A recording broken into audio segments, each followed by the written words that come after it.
Hello everyone and welcome back to a new episode of Let's Play Cyberknight Flashpoint on above Chrome difficulty.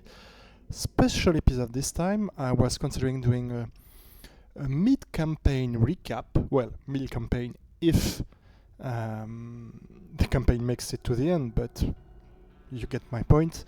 To recap everything that happened and where we had to make a small analysis of it. I would go from top left of the screen to bottom right, and roughly time, it's almost 10 months of game time. We did, I would say, roughly 2/3 of the missions that were thrown at us. Our team power level is almost 5. Our hit never went above 25, I think, or if it went above, it quickly decreased, and we never started a mission while being above 25. So hit management, since the new the introduction of a new hit system, at least to me, seems completely broken. That might be the result of the fact that I skip 1/3 of the mission on purpose, and that I stay rather stealthy for my missions. But overall, I think the hit difficulty could be increased on Chrome at least. Headhunters, we faced only one so far, and we killed her on the first encounter. I had no other choice actually, because she spawned near our exit zone. So the combat was a fierce combat, but we made it. It was 2 videos ago. I encourage you to see that video, because it was a very nice and fun mission that went completely sideways, but we made it out alive. Nano Scrubber is fine. Our cubes are fine. We used a lot of red cubes because they are the least useful ones, in my opinion. We used a lot of them to craft some small-time mods. We'll keep the blue ones for big weapons that we want to upgrade in a nanofab, and the gold ones for, once again, big weapons we will upgrade in the nanofab with mods included. Our money is doing fine. By the way, let me increase difficulty.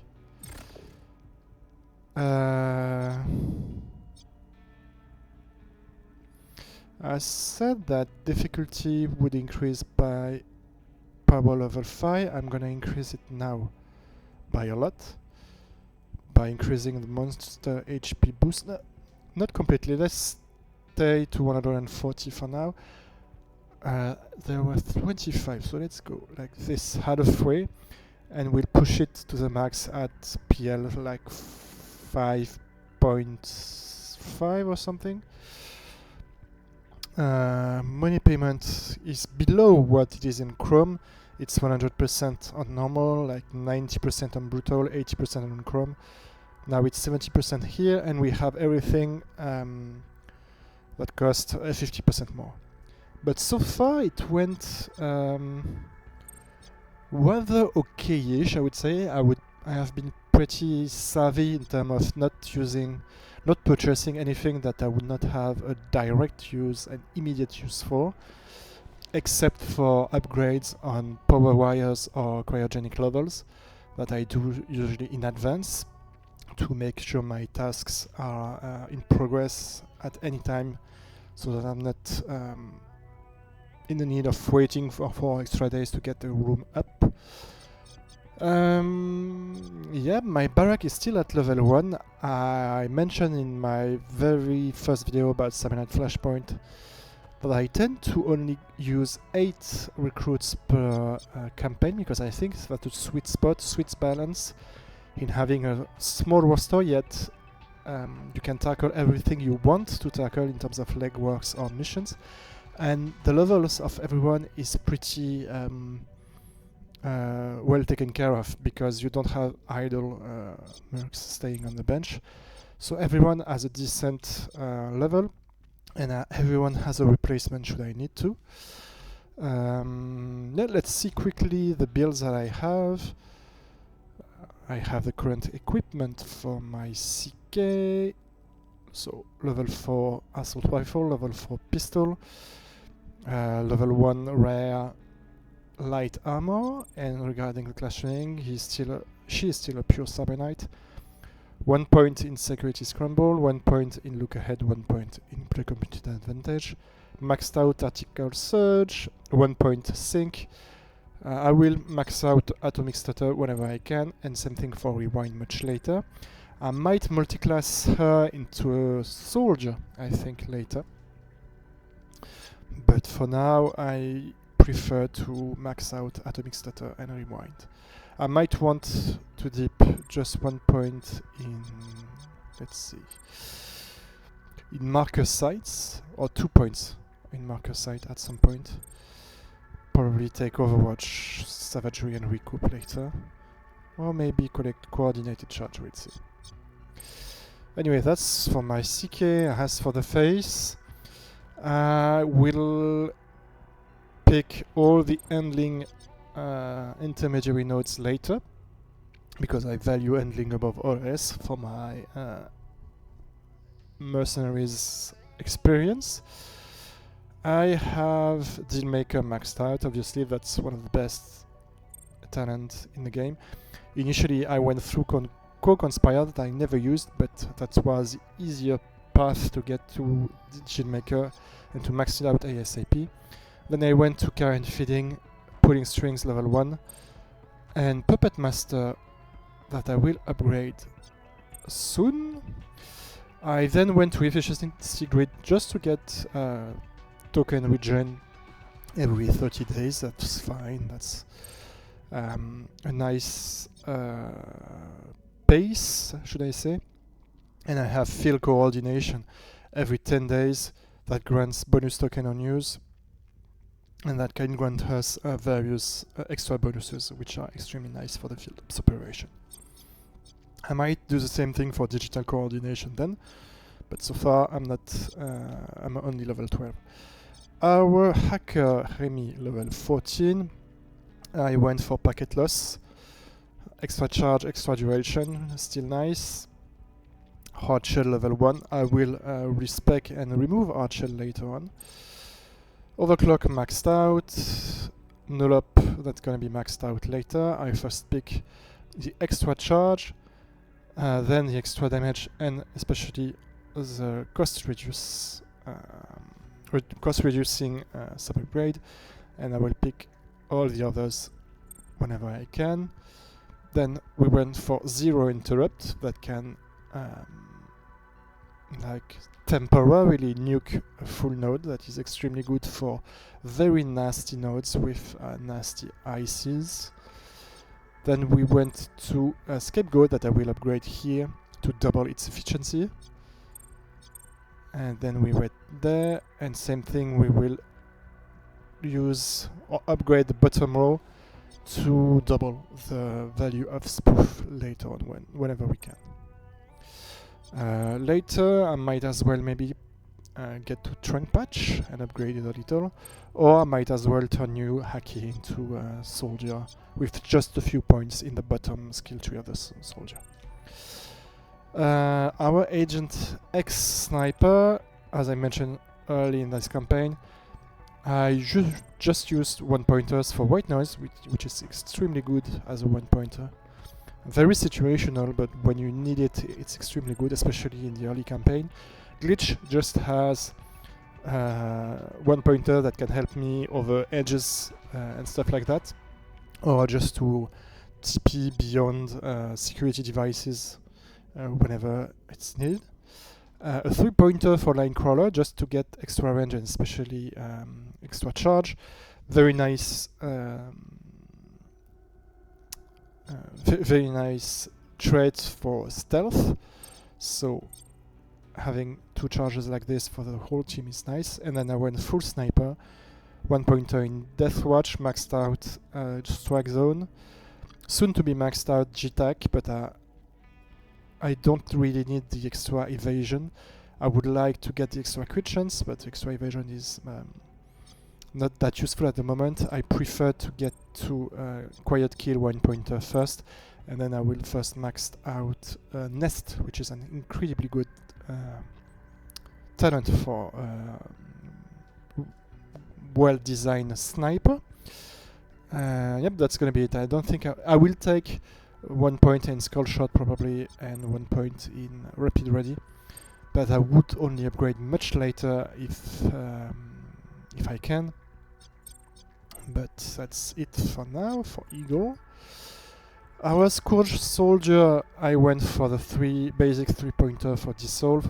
-1 AP extra charge is nice.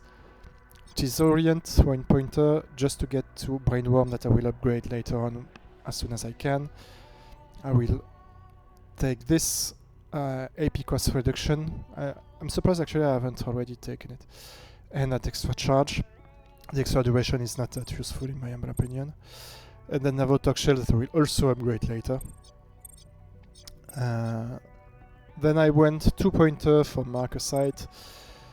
4-pointer, soon to be 5 for Coordinated Charge. Sorry, I said 4. Actually, it's 5 due to the base talent points point in Coordinated Charge. I went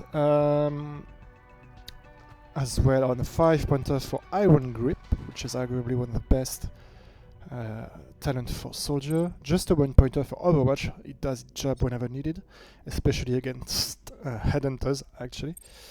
And I will later go for Savagery and probably recoup first and Savagery then. Yeah, it lacks 1 point here.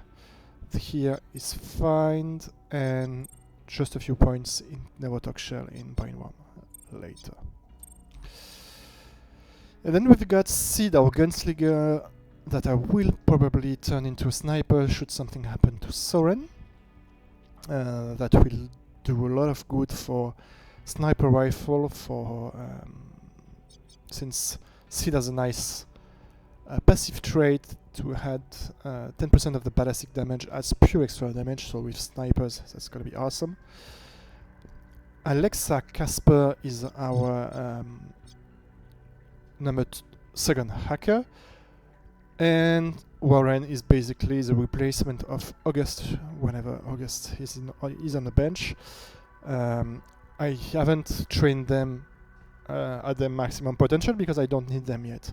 So depending on what the mission that will be brought to first, I will upgrade them accordingly at the last minute. So far I have Sid with Flush, Snapshot as a passive because I have to, otherwise I would skip it. Maybe I could have Cover Me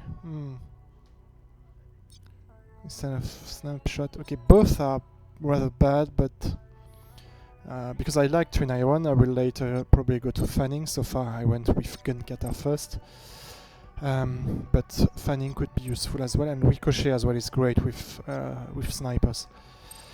Link Watch 1-pointer, Thorn Bullet as well, and 4-pointer for Gunkata.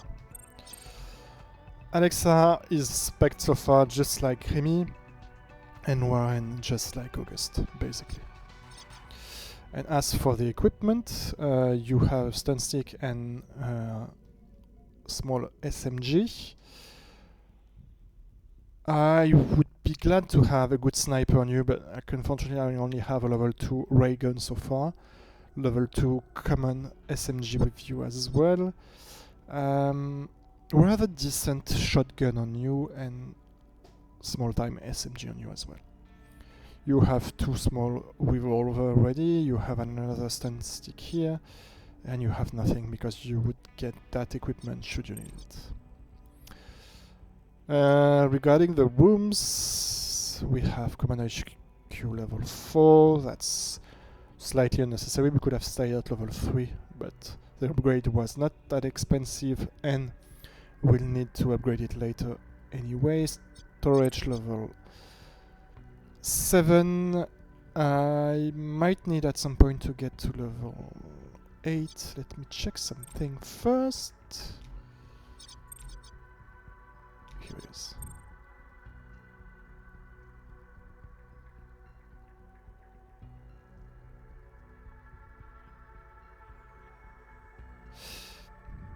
Yeah, just for Dr. Kairos chips. Okay, let's upgrade this now. Because I can't mint sets with only 5 files, sub-files. So since there is one that I have fully completed, I'm gonna upgrade this so that I can mint that set. Detox has been very useful so far. I have 3 benches that allow me to treat 20% of stress every 6 days, which is great. That's the sweet spot to me, level 4 Simstream Detox. I could upgrade it further, but here is the best value for the money spent, according to me. As you can see, everyone is almost at 0 stress. Discontent is rather low as well. Things are going pretty well, and when my hackers will get stress every mission due to very nasty ICs, that will be coming extremely handy. Simstream Trainer as well, I always have 2 people in it, or almost always. They get 80% of the mission XP, that's nice. They can stay there for 8 days in a row, that's rather good as well. That's once again a sweet spot for the Simstream Trainer, I think level 3. Nano Scrubber, that's fine, it depends on all the rest. Nanofab hasn't been used that much. I have weapons and weapon mods bench. I'll need to upgrade it to get some armors later, but since the game developers included the fact that we can get some weapons in loot boxes as well as fully developed weapon mods as well, Nanofab became, I would say, rather irrelevant early game. I used it for small times crafts, but I could have no Nanofab and it would have been perfectly good as well. Field Ops Center, I'm very glad I have this room level 5, so I might further upgrade it actually. Especially since I have the face upgrade for that further boost that room. It's really interesting. It really provides some very nice leverages for missions, so I'm glad I have it. Hacking Station is below that. It's still very nice, but it doesn't provide as great buffs as Field Up Center, but it's still nice to have. I won't upgrade it further than level 4, I think. It's the sweet spot here. It brings a good value, but upgrading it further would be rather unnecessary unless we are swimming in money. Underworld Hub level 3 is nice. I might upgrade it to level 4 to slightly upgrade, especially that boost legwork value. I could keep locating some new Underworld contacts so far, but I prefer to work with the few that I already have. Let me check something. I could get a new Doctor Splicer as well to get some more value for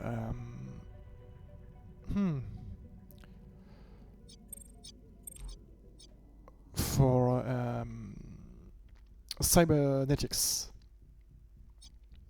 I'll see that when I have 3 out of 3 tokens and I don't need anything else.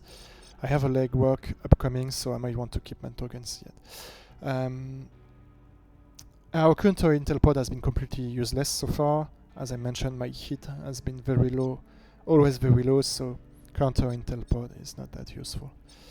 Regarding contacts, I lost a few trust points by skipping some missions, but overall that's fine.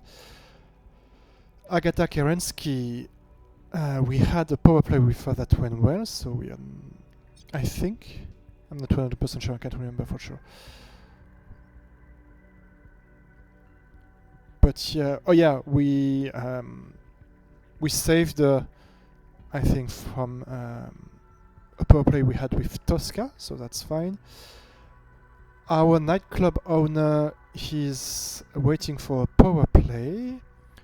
Kara block as well, although she's an enemy, so I'm not 100% sure of what a power play can do with an enemy. She refuses call, she's not necessarily an enemy, we'll see that. You are a new contact I got, you don't trust us so far. Dana Fedorov is obviously our nemesis, but I've killed Headhunter. Dance Hall has been lagging behind. I haven't had much luck with limit breaks. She always gets detail oriented despite rerolls and stuff. So that's nice, but I would have preferred to have better cyberdeck service. Dr. Edge, Dr. Knife is someone we just received from the Underworld Hub. Dr. Samdara is someone we get the V-chip from our different loot. So we're going to upgrade her later. Dusty Diamond is our top tier gunrunner. I'm going to upgrade him even further. I will use Puppet Master, the face talent, on him to upgrade everything at once. Emmanuel Aburn, I want to get some favors on her. I have a mission for that actually at the moment. And then that should be great. Ghoul is lagging behind. I don't think I had any mission from him. Henzo, the net wraith we saved during the carnivore mission, has been upgraded quite well because I fed him a lot of epic or legendary accounts or files sets. So he's the one I want to have the cyberdeck service from. I should have it on Densol, but she grew up much slower than him, so I now have the utility programs maxed out, and I'm soon to have the level 5 cyberdecks. I stayed with the level 2 ones so far, which is extremely poorly strategically thought by me. But the thing is, I want to go straight from level 2 to level 5. The reason is the level 2 Cyberdex is a very nice improvement over the level 1. The level 3 one does not provide much upside compared to the level 2, so I don't want to purchase it. And the level 4 and 5 ones have a huge gap between them, so I could purchase the level 4 one now, but I went straight from you at level Cyberdeck 4 to pump him your influence to 100% immediately, meaning that I will get the level 5 Cyberdex very soon after having this level 4 ones available. So I'm gonna go straight for the level 5 ones. Level 6 is even better than 5, but 5 is once again a sweet spot I want to get to. And before I can get the power plays to unlock this level 7, 8 and 9 power plays that I never encountered in a previous playthrough because they were recently introduced, but I will go with the level 5 ones and probably then with the ones we get from the power plays. Isaac has nice services. We want to upgrade the important cybernetics service ASAP. Jessica Ezert, our corporate VP. We've skipped a lot of missions with her, but we make sure that her trust stays above 0. Kirsa Jamie, or Jane, nice as well. Origami Joe is usually the gunrunner I have with maxed out services and all the power plays, but this playthrough it's his friend Dusty Diamond instead. Depends. Razorback is dead. You have had a few missions, Matsumoto Global Biotech Researcher. New contact I got along the way. I have to build up your trust to have some nice value out of you. Tosca that we have in this storyline overall, that campaign, because we chose that campaign Null Deal, has good trust with us. We're gonna do legwork with him, but he's nice. Tormask, one of our other nemesis, Camilio Syndicate boss, nothing much to say. We work against her and that's it. Well, I think I talked about everything here. If there is something I forgot to mention, please let me know in the comments. Yeah, one good point. We never had any death in that playthrough. Many people were injured. I try to have like 50% of my missions where nobody gets even shot at. We got some very unfortunate injuries from time to time due to some minor bugs sometimes, but also due to many mistakes here and there. At max we had like 2 injured and wounded mercs in a mission. The replacements were available when that happened, so that's fine. No death, small time injuries, no wounds at the moment. All the wounds have been taken care of, so that's a big improvement. In my first playthrough, my CK died on episode 6, if I remember correctly. So this time we are pretty fine. She never got in real danger, if I remember correctly. Everything went rather smoothly. So things are fine, and we did not fail any mission. We did not extract all in a hurry. We did not lose any bodyguards or escorts. So everything's fine. We almost failed a few missions, but we made it with some injuries and with mission complete every time. So that's even though we clearly did not get max loot every time, but we overall get, like, I would say on average 90% of the loot that we have. It's most of the time 100%, and on a few occasions it has been like 50 to 60% only. Well, that's gonna be it for that video. I hope you enjoyed that small time mid-campaign recap. If you have any questions or if you think I forgot to mention something, please let me know in the comments. And as always, take care of yourselves and see you soon for the next episode, guys. Cheers!